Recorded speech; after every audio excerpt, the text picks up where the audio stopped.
was the only thing I could think of when I looked at that question, because there's just a scene where he's like, if you were a hot dog and you were starving, would you eat yourself? I would. That'd be delicious.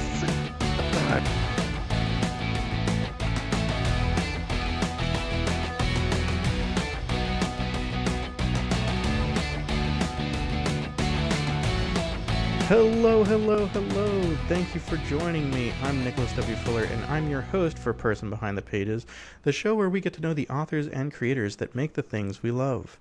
Today, I've got something a little different for you. First of all, I'm joined by two good friends of mine, Julian Grajales. Hey, it's good to be here. And J.A. Ross. Howdy.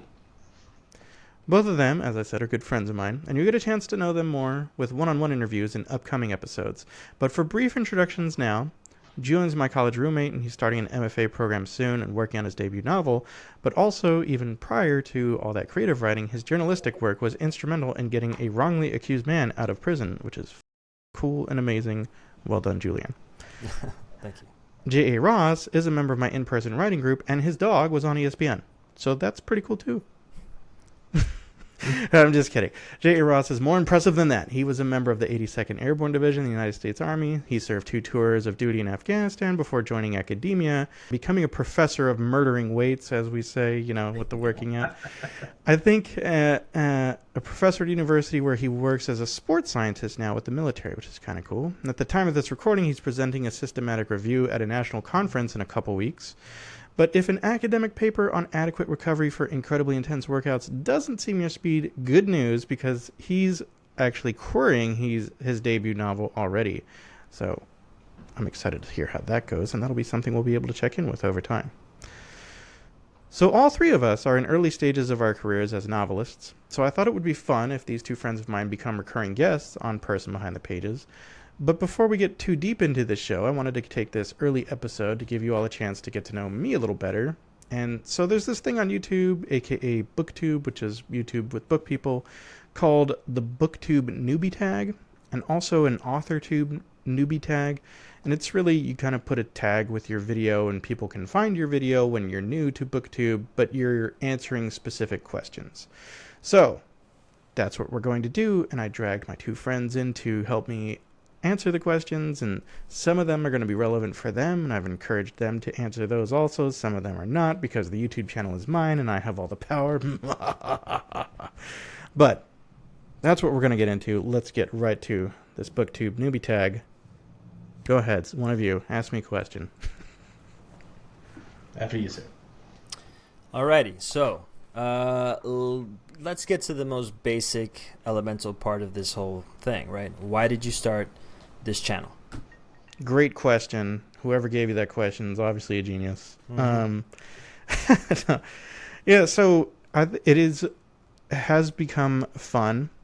I wanted to be able to interact with potential readers. That was kind of the initial impetus. I wanted to start to connect with potential readers of works that I'm going to put out. But, I've done a few videos already. I've actually been doing this for just a few months, so not like super long. But I really enjoy being able to create content on such a more rapid pace than is possible, at least for me, for a novel. My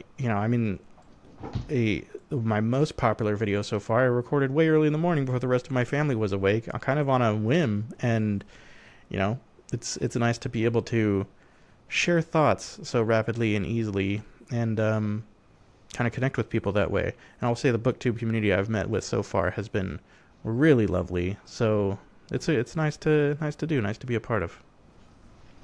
That's cool. It's definitely nice to be welcomed in this kind of a space and sort of, get those views and get that view count up.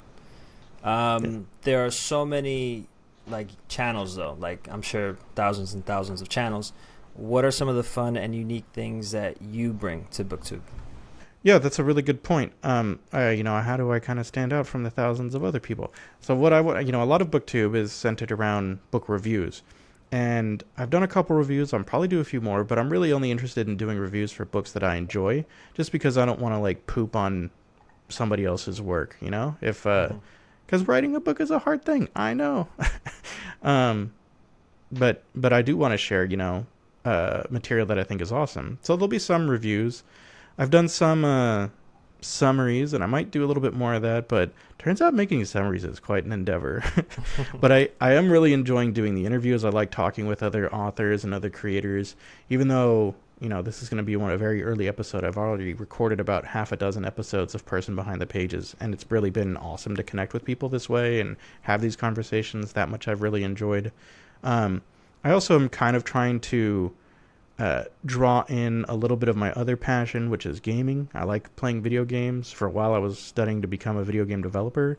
So, you know, I'm kind of experimenting still in how to merge the two a little bit, but I know that there's, you know, some book nerds that are also game nerds, and I think there's some more game nerds that would like more books if they really gave it more of a try, you know?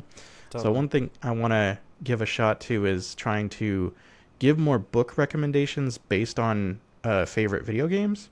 So expect to see more of that too. I mean, that seems like a great thing to do, is to bring in all your passions, and that's something that sort of the modern consumer economy, this more democratized YouTube, Spotify, podcast ecosystem, gives us the opportunity to find things that are in our Venn diagram. Yeah. I really like story-driven video games, and I really like character-driven books, and look at that. There's somebody who's talking about that. Oh my God, he's talking about me! Yeah, right. That's what I'm going for. Hopefully I can connect with that kind of person, you know? Is there anything that you're just briefly excited about for this channel? Yeah, definitely. I think the number one thing that I'm most excited for are doing these interviews, doing these Person Behind the Pages episodes. It's just so fun to be able to sit and talk with people about the work and again, get to know them beyond the work. That's kind of the idea of the show, is get an opportunity to share their personal stories and, you know, not just talk about craft, but get to know the person. And I've talked with, you know, New York Times bestselling author. I'm going to talk with a Hugo Award winner in a couple nights. But I've also talked with, you know, a guy that's doing YouTube videos of casting StarCraft 2 games, which is pretty fun. You know, it's neat to talk with these different people and get to know, like, well, you know, why they got into this different stuff. And I'm enjoying that. I love it. I mean, that sounds like a really wide range. It's really cool. But it sounds like this is really about how you love reading. So other than YouTube, can you talk about reading and what about reading inspires you to then take it to a different platform? Yeah. Good question. Wow. Okay. So what about reading to a different platform? I think, you know, it's like an opportunity to connect with more people, because I love reading, and I love getting to kind of experience a story in that way, and getting to consume a story over a longer period of time, right? Because it takes a while to read a good, hefty book. And I love the escapism of it too. That's really nice. You know, I feel like sometimes there's nothing better if you're kind of in a particularly rocky patch than like a favorite book again, you know? But being able to talk about that on YouTube and connect with more people is wonderful, and share some, you know, hopefully maybe some different recommendations along the way that might be able to bring more people into it, and be able to talk with other, again, creators and authors, and people can connect with those creators and authors in a more personal and different way than just through their work. Yeah, it's really cool. I mean, I think it's also like super encouraging that people jump on a YouTube channel and it ends, or there's always a segment in that, you know, video of someone like, hey, go read this book. Like, get off this channel, get off your computer, go read this book, right? So I'm just curious to get at your origin story. What was like the book or maybe the series that got you into reading, like more consistently or more sort of voraciously? I was thinking about this question because I did look at some of the questions beforehand, and I was like, damn, like, I don't know. But like, I can't, because in part, like, I can't remember like too much of a time where I didn't kind of like reading a little bit. You know, obviously, like, there was a period of time where I didn't know how, right? But like, you know, Yeah, I remember even in sixth grade, I read The Three Musketeers, and my mom was like, "Oh my God, my little boy is able to read, like such a complicated book." But whatever. I was like, dude, it's a story about guys with sword fights. Like, I'm all about it, So, I mean, I liked that, and just any sort of different story that was available, I was trying to read. My mother was always into reading also. So she was reading a lot of thrillers, and I think through high school. Actually, I remember an early story when I met Jeremy, who again is an Army veteran. I was talking a little bit of, I maybe know a little bit more of the lingo than the average civilian, and he was like, "Did you serve?" And I was like, "No, I just read a whole lot of Tom Clancy before." I remember that moment. Yeah. Right. So yeah, all sorts of stuff has really kind of just brought it together, and I guess I have to credit my mom for giving me into reading. So that's a tough question. When do you want? How far do you want me to go back? And we talk about Amelia Bedelia or something. Bro, it was the Animorphs for me. That was Animorphs. I mean, you kidding me? I used to go to. I would ask my dad to just take me to the Target so I could sit in their library section. Their book section. Yeah. And I would just give me 45 minutes and I can power through this book. I promise you. Because they're like young adult stuff, but whatever. Yeah, that's what's up. I wonder how much money that guy made off this. Bet a lot. I mean, actually, did you know R.L. Stine, that the Goosebumps, it's one of the most selling book series of all time? I'd heard of that. Yeah. And it makes sense. It felt like everybody was reading them. It's funny that they didn't espouse wonderful, wholesome Christian values, but I remember they were like, I was like, no, I can't. I've never been a horror guy, so even in third grade with Goosebumps, I was like, too much. I think it was the cover art that was just always a draw for me. But I mean, respect the Stein, bro. Respect the Stein. I'm with it. Yeah. So, if you were to get an opportunity to ask your favorite booktubers a set of questions, what would they be? Honestly, I would love to talk to some of my favorite booktubers for person behind the pages. So it would be more about why do you like doing this? What's maybe a favorite video you created, a favorite experience that you've had that's come about doing from these videos. Was that English? You know what I mean? Yeah. So different opportunities that people have had by being a booktuber. And there's all sorts of different opportunities. For example, I know that Brandon Sanderson just flew out some booktubers to his secret evil villain lair so that they could participate in this book club for one of his secret project books. And that's cool. I mean, that doesn't seem like it sucks at all, So those would be kind of the kinds of questions. Except maybe some other technical stuff, like what camera are you using? But other than that, it would just be trying to kind of get to know them a little bit more, I think, at this point. Maybe I'll have a more, inside baseball YouTube question for them down the road, but,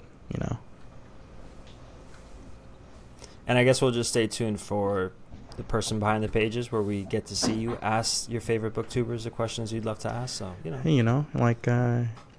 maybe there'll be one of those this season. We'll see. Yeah. This was just a teaser. And also get in touch with Nick Fuller.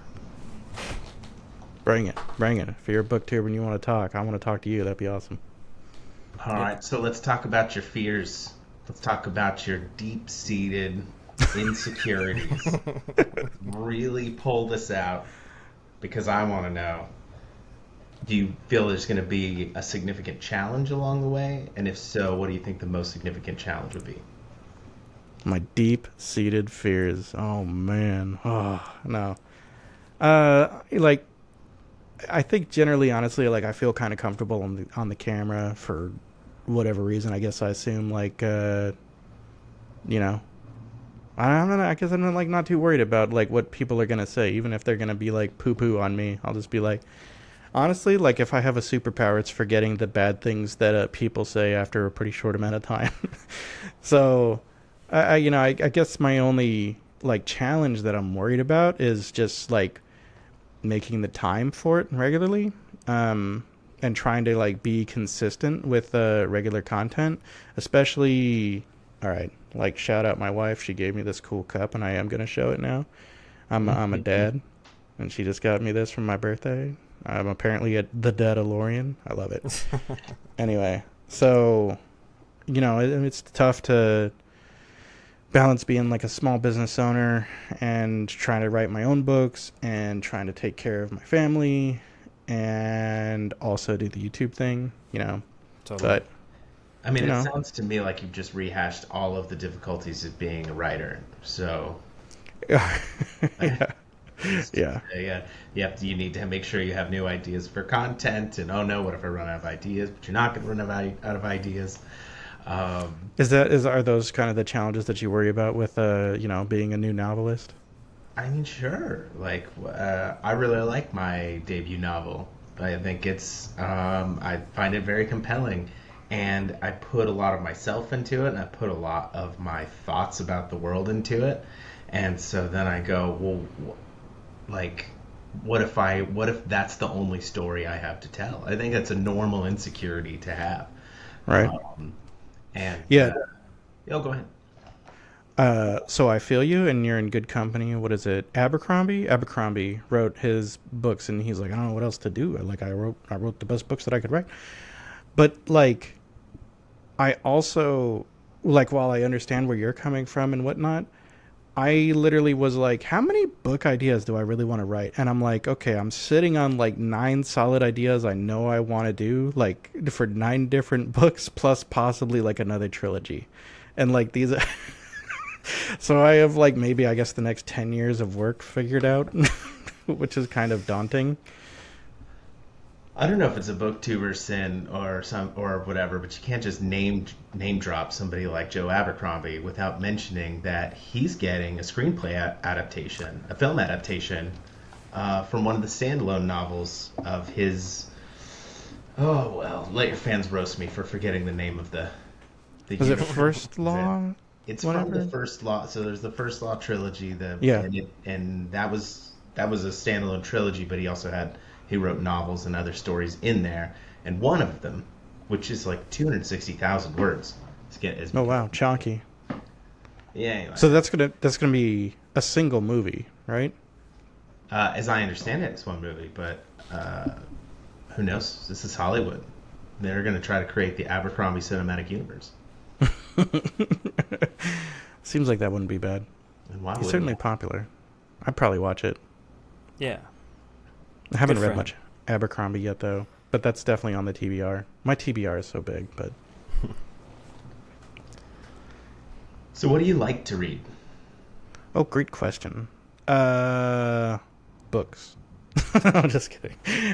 I mean, I read a fair bit of sci-fi and fantasy. I am totally okay with a book that's just, like, entertaining. I don't necessarily need every work that I read to challenge my worldview, I can just enjoy a book if it, like, is getting me through an interesting plot. I like, thrillers. Again, my mom being, like, a Clancy I read, like, a fair bit of thrillers back in the day. Sound like you're the one with the Angel's Envy on his desk. Oh, what is it? What is it you're drinking? Oh, this is actually out here where we live. Angel's Envy? Port City. This is a barrel pick of Angel's Envy. This one's coming in at 100 proof. Nice. With a nice little tag letting us know that it's private barrel selected in 2022. This is one thing that you viewers will get to learn about J.A. Ross is, like, the man's drink is serious business, I take it seriously. Yeah. So what kind of books do you like to read? Right. Yep. Sci-fi, fantasy, thrillers are good. I think I had a thread there that I was going to hit also, but I don't know what it is now, and that's totally okay. What about you two? What kind of different books do you like to read? I would love to hear that. I mean, I've been doing mainly like speculative fiction. It's rare that I do straight literary stuff. It's been a while since I've read some of that, but I did a lot of it when I was in high school and a little bit after high school, some college time. And obviously, we have to do that like for schools and class. But I also like to do a lot of like theoretical research and like, historical books. I've done tons of that. And actually, I kind of struggled to get back to fiction because I'm just like, oh, wow, that's an interesting book and topic. Maybe I can use that for some research for a novel or a story idea. And I just get lost down that. But yeah, my most recent thing that I'm reading actually, I'll show you guys because I have it here. It's Babel. Oh. Which got, I think, the Hugo, or was it Nebula? And I'm also reading this right now, which is Red Planets. It's more like it's sort of like theoretical literary critique on speculative fiction. It's pretty interesting. And it's written or edited in part by one of my sort of favorite spec fic authors, China Mayville. So it's like super interesting to get through. But yeah, it's mainly like speculative fiction. I'm also trying to break into that as well. I like a good mystery or two. So yeah, that's kind of mainly what I'm sticking to these days. What would you feel like the difference between speculative fiction as a whole and speculative, say, science fantasy or science fiction would be? Well, for me, I use speculative fiction as like a catch-all for sci-fi and fantasy. Okay. But there's tons of genres in sci-fi and fantasy. Like a couple that I was sort of looking at or sort of reading through in this book, Red Planets, is you have cyberpunk, you have solarpunk, you have hopepunk, you have silkpunk, I think. Obviously, steampunk is a part of that. So you have all these different types of genres that are super interesting, or styles, I should say. Maybe it's more like style within speculative fiction. So there is a ton of that stuff to explore, and I've been trying to maybe steer towards a little bit more like hopepunk or solarpunk, sort of like optimistic, as opposed to like more dystopian fiction that's just a drag on everyone currently. Sure. So I mean, not everyone. I can't speak for everyone, but I just tend to feel like the world's gotten pretty hard and it's not getting any easier. And, fiction's a good place to maybe show people otherwise. Not otherwise that, hey, let the world burn, and as long as you're reading a book and it's my book, everything's going to be great. More so, I mean, it's going to be great for me. Maybe not everyone else, but I get it. Buy my book. See, I'm the opposite. I more identify with if you've ever seen the old Skeletor meme. It's like, I don't want to feel good. I like to feel evil. That's more my approach. That's your vibes. All right. Like, when the guy gets the girl at the end of the book, I go, hey, how are they both alive? Shouldn't they? Okay, but at the same time, I know for a fact, J.A. Ross, that you like to watch rom-coms. It's also Whoa. Damn. Calling people out. It is a total call out. That is true. Defend yourself. I don't know that I have that in me as an author to write something like that. I like to consume it because you don't have to think too hard. You know all the story beats. You're not going to get... It's not like watching The Departed where you're like, wait, we're getting double-crossed again.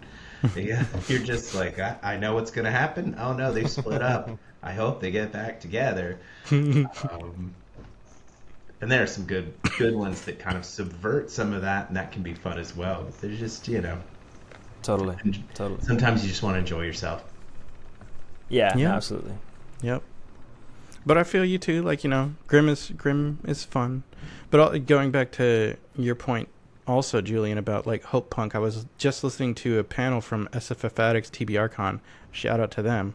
Mm-hmm. And they were talking about Hopepunk. There's a whole panel on it. I will link to it in the description on the YouTube video, and I'll put it in the show notes for the podcast version of this. But you got to check that one out. I'm with you. Like, I want, a little bit of optimism, you know. I want the good guys to win, and that sort of thing, you know. Yeah, I think it's also about like who are the good guys, right? And maybe subverting some of those paradigms as well. Yeah. So where do you do all this voracious reading that you do? What's your spot, you know? Yeah, I don't have a spot. It's anywhere.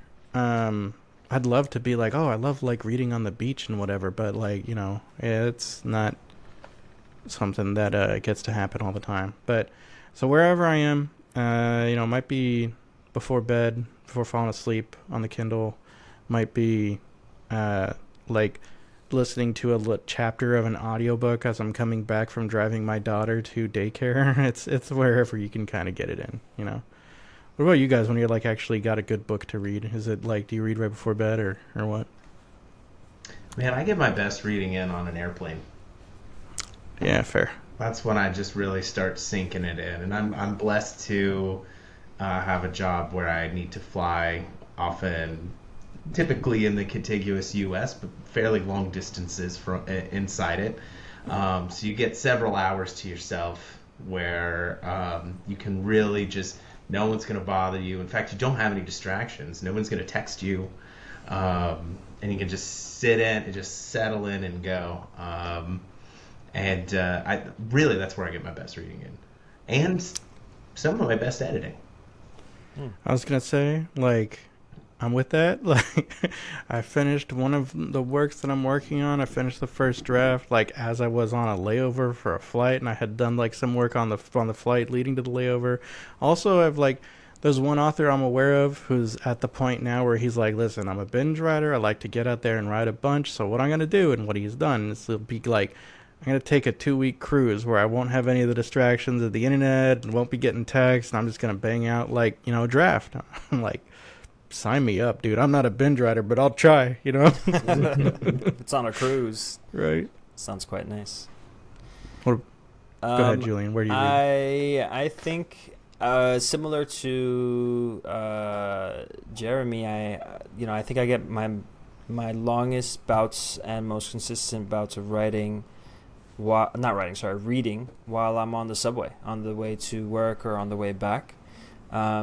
It's Julian's in this crazy place called New York City that's like unlike the rest of America, you know? Yeah, it's a war zone here. People are dying left and right. Somebody's been watching Fox News. Don't come here, and if you're here, don't stay long. Trust me. I need my rent to go down, and I need people to move out. Okay, so please do me a favor. It is a war zone. People are right. Yeah, they're hostages here. Anyways, no, the subway. Where I dodge bullets. But I think where else? I just struggle to read at home because I'm just so distracted. My home is like where I don't want to be all that productive, which is kind of strange, but I mean, hey, you know, that's what refuge is for from the rest of the world. And my home is my refuge. So I'll just like more likely than not just end up playing a video game or hanging out with my wife or, you know, just watching TV or even playing some music, but I can't do too much reading at home. I have to be like outside. So I see you have a nice little shelf, well organized and situated behind you. I mean, I'm sure it's for us to gawk at and for people to zoom in and see. But can you tell us, what does your book collection look like? Is that it? Is that all right there? Or do you have like another room filled with books and stuff? No, not another room full. There is another bookcase in another room, but it's, you know, whatever. But I actually got rid of some books because my wife was like, when are you going to ever read them again? And I was like, fine. And I kind of regret it now. Because I feel like physical books are like trophies for me, you know, and I wanted the trophies. And she's like, I want space. And she won that argument. But yeah, I mean, a fair bit of my library looks like this, though, you know. This is super convenient. And I love my Kindle e-reader. But what about you guys? You guys have a lot of physical books? What is your, Jeremy, what is your book collection look like? Well, I don't know what's in frame, but this over here, over this shoulder, is a bookshelf. But a lot of those are just science books, and different things that are good for reference from time to time. Most of my library lands on my Kindle app on my iPad. That's in fact, that's where I like to do most of my reading, because I also, as one would assume, have to read a lot for work. And I don't like to sit at my computer and pull down PDFs and try to go through these papers. I like to go sit on my couch, hang out with my dog, get through this kind of thing.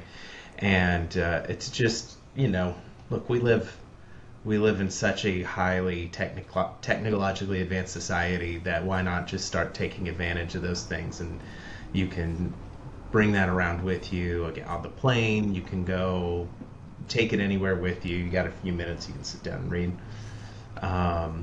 So that's where that's typically going to be. Now, as far as what's in there, I feel like we're all over the place. Yeah. So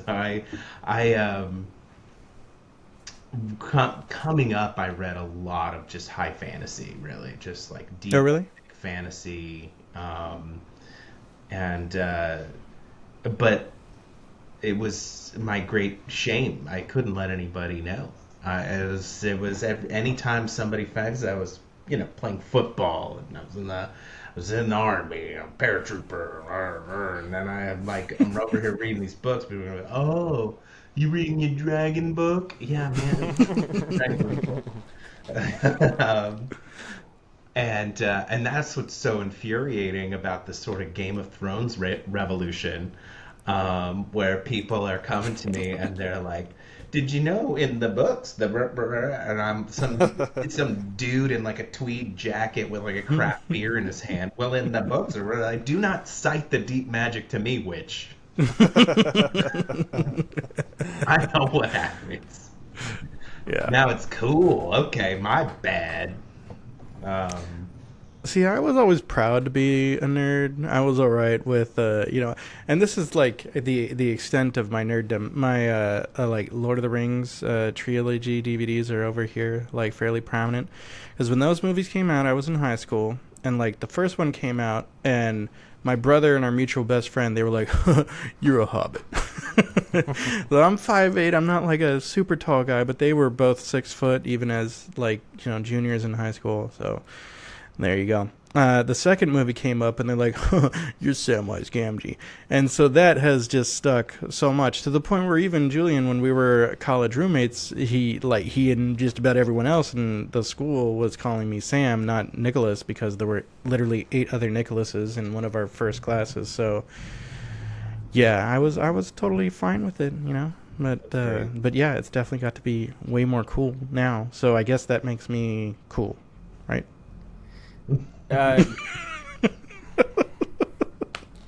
No comment. Man, both of you. Right. Okay. All right. So, Jeremy, what's your book pitch? Did you write about dragons for your first book? Oh man, I didn't. No. In fact, what I went with was long ago. I remember pitching to people, and I was like, "What is more badass, a demon or a dark angel?" And a lot of people were straight up wrong and said demon, because that. What a boring answer that you could have. Oh, it's this mindless creature from hell, and it's gonna hurt you, and it's got. Whereas a dark angel, that one's got depth. That one is interesting. It was an angel. Why is it now a dark angel? What happened? Is it justified? Is it like the... It's just going through a goth phase. It's fine. It's gonna, Is it a fallen angel? If you follow some technically non-biblical Christian lore that Satan was once an angel, and then all of his followers were cast out of heaven. That's a pretty cool angle to take. And so, no, I put dark angels in my novel.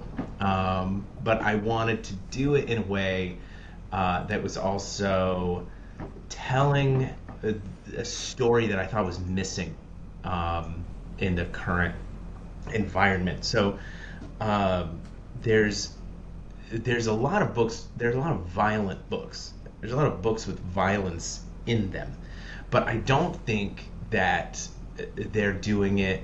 They're doing a disservice to violence in some way, and that it's sometimes cartoonish, or it's just sort of overly flamboyant, and it's nothing against people who do write that way, because some people, the video games that are hack and slash where you just like kill, they can entertain yourself that way. But when you have a hero that's sort of running around a room and he just kills 20 men, and then he's like, oh, like that was close.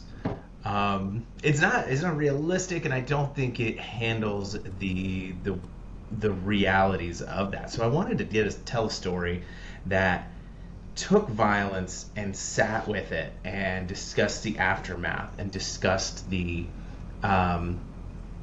way, the perceptions of people, from outsiders to even the person who was put in a position where they committed violence. And I wanted to put all of that in a narrative that spoke with some integrity to veterans of the global war on terror. And so my protagonist worked in special operations, and I had some experience there and have a lot more friends with a whole lot more experience in that. I wanted to try to find a way to speak with integrity to their ideas, and this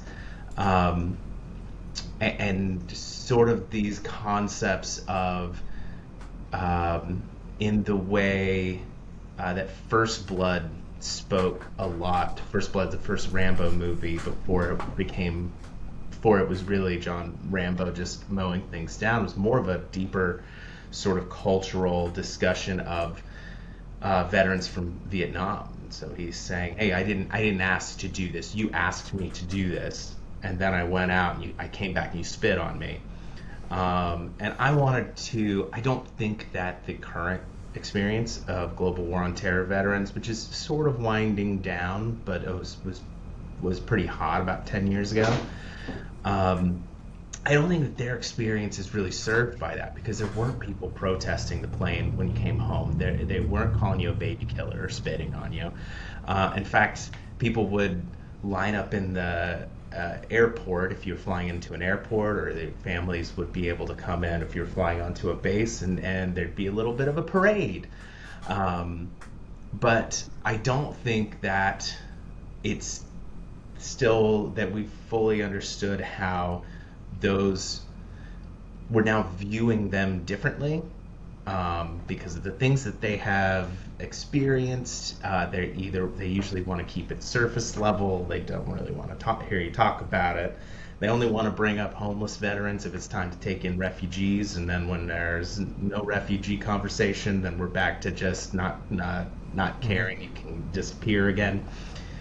And I wanted to try and encapsulate all of that into a story that was cool, that was epic, that had these massive implications, but also spoke with integrity to those experiences of people who have committed some violence. They may be very skilled at violence, but what else can they do? Does that define who they are? Certainly, because when I was in school right after coming back from Afghanistan, I didn't want to tell anybody why I was 25 years old and a freshman, and people would ask me, and I would just like dodge the question, because once they know one thing about you, they've decided that's all they need to know about you. And so I wanted to tell a story that was like that. That sounds really cool. Having read it, it is really cool. Oh man, I'm jealous. Yeah. I got to read a super early version. So, and I'm sure it's gonna get picked up, and people will get to read it, and pick it up on the bookshelves one day. But yeah, it totally sounds like something people should be reading for sure. What about your big book pitch, Julian? Words are hard. Words are hard. Thoughts are harder. I don't know. I think I haven't really like put it together, so this is gonna be more of like a ramble and not as like well thought and organized as Jeremy. So. Oh wow! I thought I was rambling. Here we go. You were rambling. No, I thought that was great, bro. You got to like the core of it, the themes, the inspiration. I'm just like, man, I don't know. Okay, so basically, I wanted to write a story that dealt with issues of, what can I say?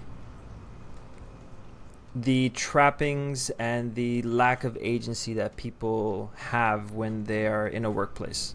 I think it's interesting how we talk a lot about like, civil liberties, we're, one of the greatest democracies, quote unquote, where people are very free here. It's in the, the Constitution, it's in the national anthem, it's all that kind of stuff. But the moment you walk onto an employer's like work site, it's a dictatorship. It's what they say. And if you don't have a union, forget it. You're even less likely to be able to have a say in how the work is done, who the work is for, to what extent the priorities of the job are, serving the community or its employees or the clients that it has, etc. So I wanted to write a story about that, but I wanted to put it like far off into the future, like in a sort of not fantastical, but like sci-fi, like really sci-fi kind of setting. And basically the protagonist is this person who fought in a civil war on Luna, on the moon, and has lost, is part of the losing side of that, and is now sort of being put through the ringer to get the sort of pardon, the demobilization sort of process that people go through in these kinds of situations, like these sort of reconciliations of a civil war. There's usually like, both sides are forgiven to some extent, to some capacity.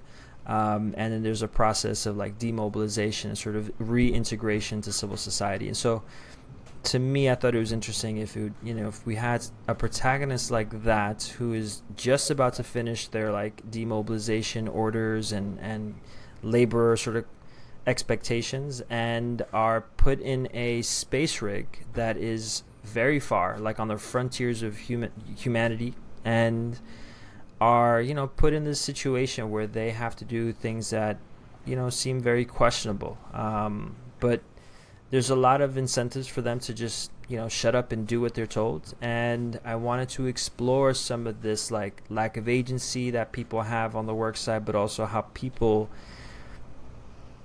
sort of start to realize that there is that dynamic there, and also how they get to a place where even if your back's against the wall and the whole world seems like it's rigged, or it's like set up in a way to like put you in this role or in this expectation, how you still have agency in those moments and can exercise that in ways that actually might tip the scales in another way. So that's kind of where I'm going with this book. And it's going to explore a bunch of things like work, relationships with like coworkers in a space rig, isolation, solitary. There's going to be a bit of, questions about corporate empire, things like that. So we'll see where it goes, and what I'm able to sort of tease out as a result of, or thematically speaking, what I'm able to tease out of this book. But that's kind of where I'm going. And to be honest, this book came about more so out of like a short story. It was like one of the first short stories I wrote not most recently, but like in this sort of spurt of writing that I've gotten into. And it ended up being like 19 pages long. And I was like, okay, this is not going to be published anywhere except my Medium account, which no one's going to read. No, not even Medium people read it. So so I said, let me see if I can turn this into a longer piece that sort of sits on some of these questions and these themes a little bit longer and draws them out, and also is an interesting sort of mystery / thriller kind of a thing. So yeah, I'm definitely not making it easy for the debut novel, but whatever. I like it. it's what's coming out. Tell the kind of story you want to read. Exactly. Yeah. Basically. That's what I say about myself. Is I like to write the kinds of stories that I would like to see on a bookshelf. If somebody would just go ahead and write those for me, then I wouldn't feel that I needed to do this. You would be an author. But here we are. I guess if somebody's going to tell it, it's going to be me. Exactly. No, I think that's 100% right. That's funny. You guys both have such like weighty pitches, and you're exploring these different, complex issues. I'm kind of working on 2 different books, and one of them I don't really have like a solid pitch for, but so I'm going to tell you about a pitch for this one that may not get to market soon, but I've got a nice tight pitch for it, and it's just silliness. So Jed has spent all his life living in the secluded community known as the Congregation on Mars's moon, a community that believes in living as simply as possible. Jed, however, has always dreamed of exploring the solar system and seeing all the incredible things people living out there do. When his best friend, Betsy the cat, was mercilessly killed, Jed decides now is his time to get out and explore. As Jed finds his way around the solar system and navigating life in the unforgiving modern world, he tries his best to make friends and not enemies, to have fun and enjoy unique experiences, and generally, to do it all without causing any trouble. Jed does not succeed. How to Pee in Zero G is the second debut novel from Nicholas W. Fuller, and hopefully will be out sometime in the future. There's my pitch. Solid. That was solid. So this other question, if you were a book, how would you pitch yourself? I feel is very strange. I would say spine first. Because I don't want to be flapping around in the wind as the book opens, or as I open up, good. As I'm flying through. So I don't know. I think spine first.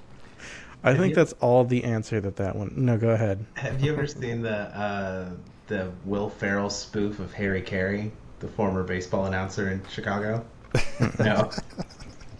It was the only thing I could think of when I looked at that question, because there's just a scene where he's like, if you were a hot dog and you were starving, would you eat yourself? I would. That'd be delicious.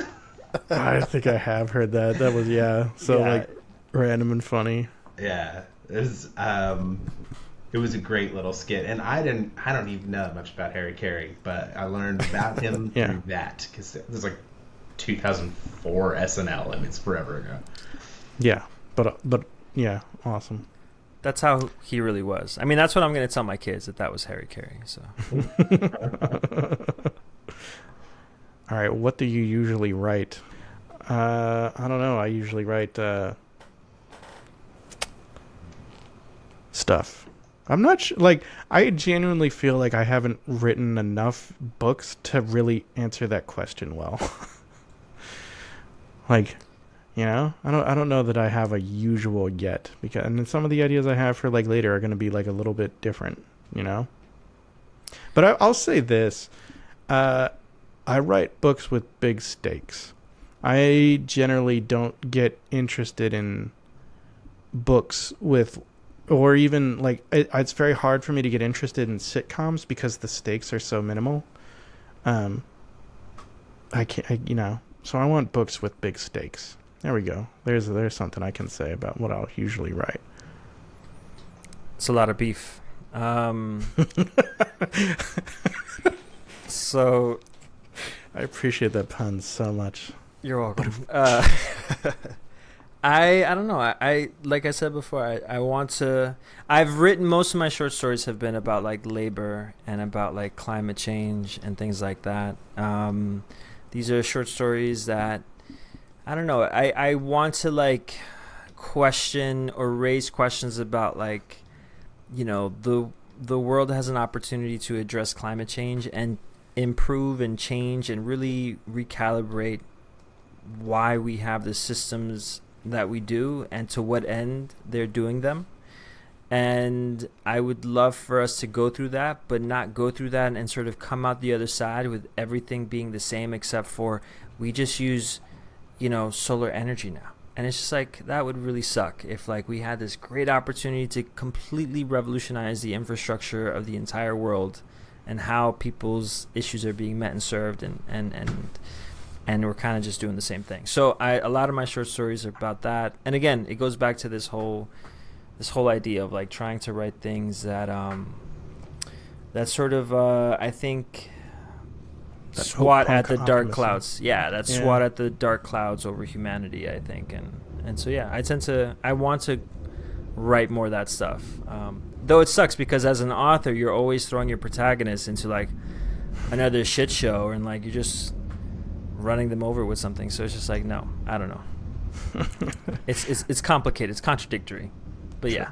Yeah. Oh, I make them suffer. Yeah, we know. We've heard. I feel bad for them. I'm like, oh, you've got to go through so much worse, man. Do you feel, Jeremy, like you have something that you usually write? I know that I have a style, having written enough short stories, which is not very many, and one full book, to know what I like certain elements that are going to be present there. And it'll be twist endings that are that you could have worked out in the book, that you will see as, oh, the breadcrumbs were there, I should have seen that this was going to be there, but they catch you off guard. So not like, oh, but it was aliens the whole time. That's not the kind of twist ending I'm talking about. Or it was just a dream this entire time. Yeah. That's a great way to piss off your readers. Yeah. Or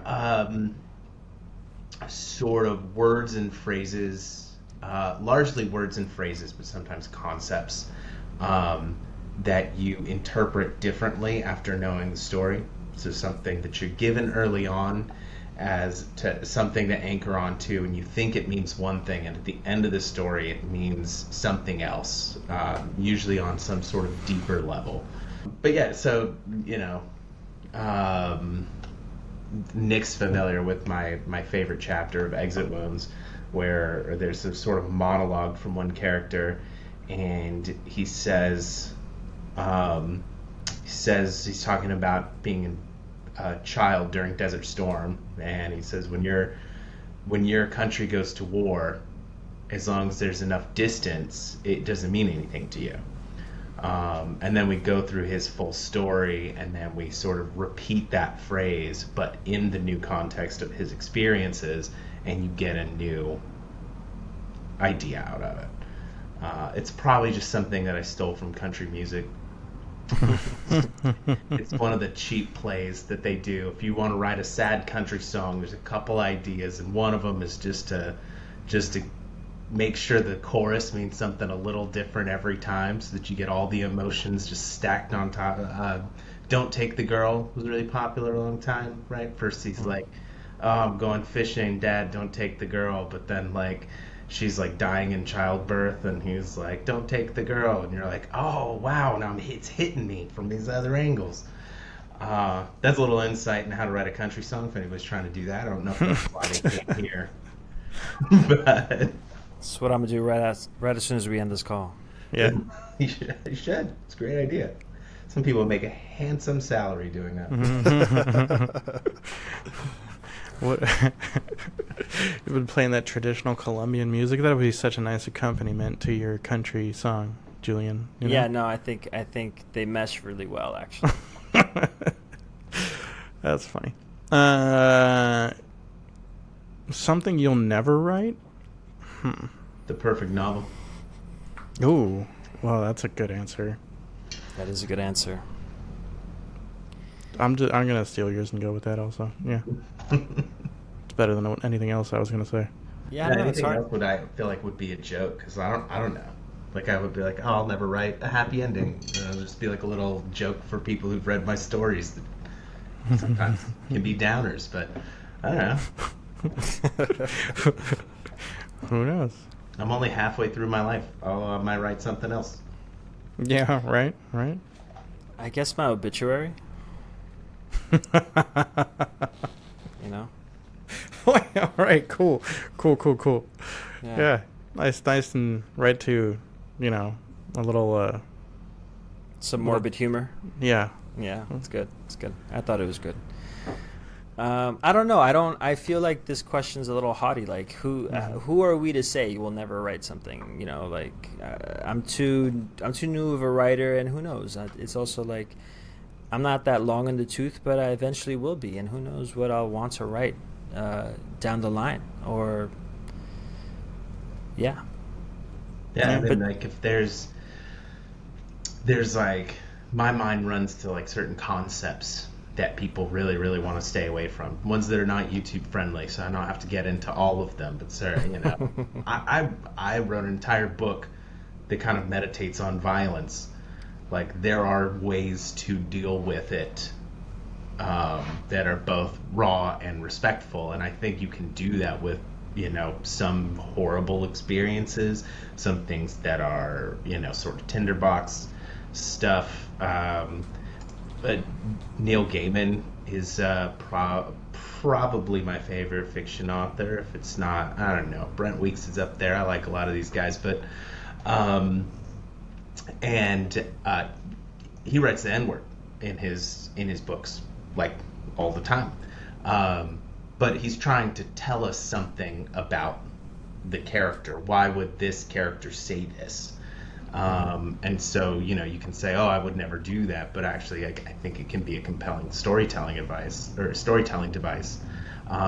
It could also be done very poorly, and people could rightfully criticize you for it, but and I'm sure they have for Gaiman as well, but I just find it compelling. Yeah, I think that's totally fair. And I think, lots of things. Well, like, the one thing that I've liked to do is have people read a 1-star review of their favorite book. Because, it's good to remember that there's not going to be any one book that's for everyone. Right. But I'm going to skip ahead a little bit to a question that I think is really interesting for the three of us to answer, and that's, what's your publishing path? So, Julian, I know that you actually just got published with your university's little magazine. Kudos. Thank you. You're also starting your MFA, but what are your plans for publishing your debut novel? I don't know. I think I want to get this sucker finished. Plan. Step 1, finish writing it. Plan for publishing book. Finish writing it. Yes, no, that's definitely the first step. And I just think that I'm not quite sure. I think I'd love to see if, maybe traditional publishers would give it a chance. I think I kind of have to see how I end the book. If I end up writing the book in a sort of controversial way that I just know that traditional publishers are not going to want to, like, publish it or take it, or for whatever reason it's going to limit my opportunities, or it would maybe force them to, like, heavily edit it, then I probably might go just indie publishing. But I don't know. I haven't even thought that far, in part because I'm just trying to, get through the whole thing. But it would be cool. I mean, it would be so cool to be traditionally published, to have, like, someone organizing book club tours for you and like, putting really lots of money into the cover and the production and everything. That would be awesome. But I think if I can't get too many, too many bites on the hook, then I'll do the traditional. I'm sorry, the intraditional, the indie, self-publishing, sort of indie publishing, and see how far that gets me. Fair. I'm right in line with you. Yeah. I other than I would say, if since we're airing all of our sort of deepest fears, as I just have this deep need for external validation. I need a publisher to say, hey, I like this book. We're going to put it out there. But joking aside, yeah, I would like to see, I think self-publishing is a really great option for a lot of people, and it is one way to make a lot more money on your story, if you are one of those people that it's a good option for. Brandon Sanderson. And, for example, right? I mean, quite a lot of money in some cases. And then what I want to do is put the story into the world, and therefore I'm going to publish it. And I'm not going to be an author that has several finished manuscripts, this one that I have finished being one of them, and just sitting there that maybe friends and family have read, because I want it in the world. But in order to effectively put that out to the world, it needs to be marketed well, and I don't have a platform to market it. So I could put it all on Red at Vegas and just see if I can try to just throw money into social media marketing without a platform, which is a fool's errand. Or I can see if I can get enough buy-in from a publisher that says, we're going to put this up at Barnes & Noble in hardcover. It's going to have a great looking cover, and somebody's going to look at it and they're going to read it and say, wow, I'm so glad this story was told. Yeah. I mean, that's the dream. But also, I didn't write it because I wrote it because I wanted people to read it, and I think that's the best way of getting people to read it. But I didn't write it for the book cover. I didn't write it to see my name in a bookstore. I wrote it because I needed to tell the story first. Getting people to hear it is actually secondary to being forced into the office because I couldn't stop talking about how much I needed to tell the story until Katie Beth just says, don't come out until you have written a chapter of this book. So Yeah. That's a little bit meandering, but I think that traditional publishing makes the most sense to me. Particularly, we talked about Venn diagrams. I don't know that the sports science and then veteran urban fantasy magical realism Venn diagram's going to really blow up on social media, but I think that there are ways, if you get it in the hands of people who otherwise didn't realize that's what they wanted to read, you could do a lot of work. So you're saying your current network are still like people that are gonna be like, you're reading that dragon book? Also, like, I feel like the validation that you're seeking, you just want to be able to go back to those people and be like, you see, it was worth it. You see. Well, that's also that's actually an interesting thought on that one. So the veterans that I know and still speak to, the people who are currently in military, usually largely special operations, that I work with or maintain contact with, this book's not like for them, and so you might be misled, and I think some people are thinking that this is military fiction, or that this is something that like Black Rifle Coffee is going to put on their reading list. Shout out, would love it if you did it. But it's not a Jack Carr. It's not a I want to tell you all the stuff that I learned, the cool, badass stuff from the military. Because it's not really written to appeal to those people. It's written to pull apart some of the experiences in ways that, I mean, frankly, a lot of these people are going to disagree with. And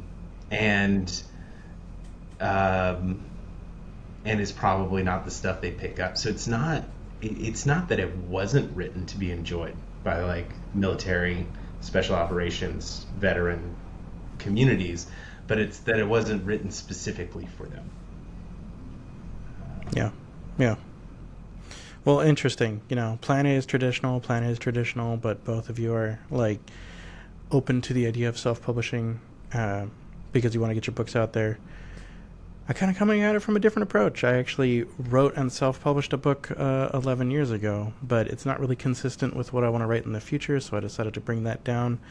But yeah, like the book I'm working on right now, my plan A is self-published, in part because I want to get it to market a little bit faster, and I want to maintain all my own control and that sort of thing. But I had that plan. The pitch I read was for a book called How to P in Zero G, which is kind of waiting on the back burner for the moment while I work on a different one. But that one I think I will go query it where for traditional publishing, and we'll see how that works out. So, but I'm a fan of both. Definitely, there's opportunities for success with both. I love this other question of what's your biggest writing skill. So let's kind of wrap up on that. What's your biggest writing skill, Jeremy? Talk myself up on this, huh? Is it your twist endings? It might be your twist endings. Actually, you're in my in-person writing group, and we've referred to you once or twice as like our ending whisperer, because there's been some short stories we've had you kind of critique, and we're like, I don't know, and you're like, well, what about? And we're like, oh, of course, yes, And that may be it. That could well be it. But what I was thinking of is this is something that's professionally relevant to me as well. So others in my lab will tell you that most people don't like writing about the science. They like doing the science. They like understanding it, and then that's like a chore that they have to do at the end. I don't have this problem. I want to get out there and put words on the page. And so, even though this job is probably being replaced with AI as we speak, I think my greatest skill is being able to sit down, start putting words on a page, make sense of them, flesh them out into something workable, and get it out there. And I think that's the case with everything that I sit down to write. So your best skill with writing is writing. Being able to do it. And I don't think if anybody who's tried to write, it will tell you staring at a blank Word document is something that's a genuine risk. Yeah. No, that's true. That's super fair. Starting can be the hardest part. All right. Yeah, Julian. Oh, man. I don't know. I also...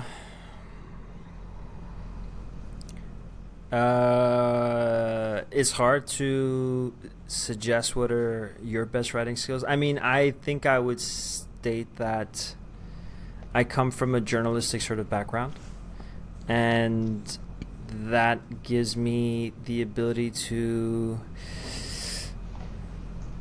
I don't know. It actually doesn't give me the ability to do much, to be honest, when it comes to writing fiction. So I have no idea where I'm going with this. I've been told that it's not too difficult for me to write about complex issues or to layer things in a very short story. But I don't know if that's something that's consistent or whatnot. I think I would resort to, I can write when I need to write as well. So I guess I can also second Jeremy's sort of skill, that when I need to write, I just get down and do it. But I don't know, dude, this is a tough question. I mean, what would you suggest, since you've read stuff from both of us, what would you state are like some of the best writing skills that we have? And then I'll tell you what yours is, but you got to tell me mine first. Oh, I okay, good. Around on him. I was wanting to kind of turn that question, have you guys talk about my strengths rather than having to like talk about your strengths. But fine, I'll talk about your strengths. So, Jeremy, I do think your strengths are your endings. Just consistently, not only with your novel but with your short stories. Good stuff. The Abyss. Can't wait for that to find a home. No, it's gonna be great. Even Graspers had a satisfying ending. Another term that was reused and meant something different at the end. Right. A little bit of an inside joke, but maybe we'll let you in sometime. Anyway, Julian, I think, what is consistently true about all your stories is that they're easy to read. There's never ever a place where I'm like, wait, what happened, or what was next, or whatever. Everything's kind of like flowing nicely. You're carrying me through the story well, and that's been true with all the different stuff of yours I've read. That's great to hear. Thank you. All right, thank you. hit me. I can think of like what I think is a strength, but I want to know what you guys think is a strength. I will say that I think your strength is both your wild creativity, your great sense of humor, and your dialogue. Your dialogue in stories, it just flows well. I think I've read stories where it's like 90% dialogue, and I'm always like, it'd be nice to have a little bit more setting, but honestly, it just needs like 2 words of setting, and the rest is like chef's kiss. So Nice. yeah. Nice. Jeremy? I almost worry that this was already covered by Julian's answer about your creativity, but you're an idea machine, and it's not like in a way that somebody can just sit around and be like, I'm gonna write a story about a spaceman who does whatever. Like, that's not what I mean. You're drawing on your own experiences in ways that that you do a lot better, I think, than me, because like I told a story about a veteran who worked at a hospital near where I used to live. Like, that's just that. Some people just thought the character was supposed to be me at first. They figured it out eventually. Whereas, you're like, oh, well, my dad worked on spaceships, and I learned that people had to learn how to pee in 0G, and then that became a book. I mean, that's something that mind of being able to like get all these ideas out there actually lends itself really well to like building an audience, to self-publishing, to like being able to churn out consistent content. And I think you'll eventually probably end up, and I don't think I've told you this before, with a series, some serialized sort of Patreon-esque thing that just generates a lot of followers that people just want to kind of like click next into. Give me the next thing, and you're going to be able to generate enough content for that to keep happening for them. I mean, that sounds fine. I would be happy to do that, especially if people were into it, Thank you for that. Yeah, I feel like well, now you're making me consider, because like I said, I've got between 9 and 12 different book ideas that I think are all worth actually pursuing, much less like some other ideas that I've decided, no, that one's probably not actually, But no, I think dialogue is a strength in part because I feel like it comes easily. It's funny too that you mentioned the ideas, because like there are parts where I have good ideas, but there are other parts where I'm like, I don't know what to do with it. But it's more like I can conceptualize like an overall story kind of relatively easily, but then there might be details where I'm like, I'm not sure what to do, and then I go and like either ask maybe you, especially if it's an ending, or talk to Julian, but my wife is so good at coming up with like 5 different ways to solve any problem within 3 seconds, So yeah, sometimes that can be really helpful when I like hit a wall with story stuff. I'm like, babe, what do you think about this? And she's like, well, you could do this or this or this. I'm like, slow down, I'm trying to take notes here, Okay. Anyway, That's impressive, because I can't go to Katie Beth and tell her where this story's going. She won't accept it. Yeah, well, that's kind of true too. There's been times where, my Kate has been like, I don't know, and I'm like, well, give me a shot, we'll see, but Well, this has been very fun. Thank you for helping me get through the Booktube Newbie questions. Appreciate it. Happy That's what we're here for. to come talk with you.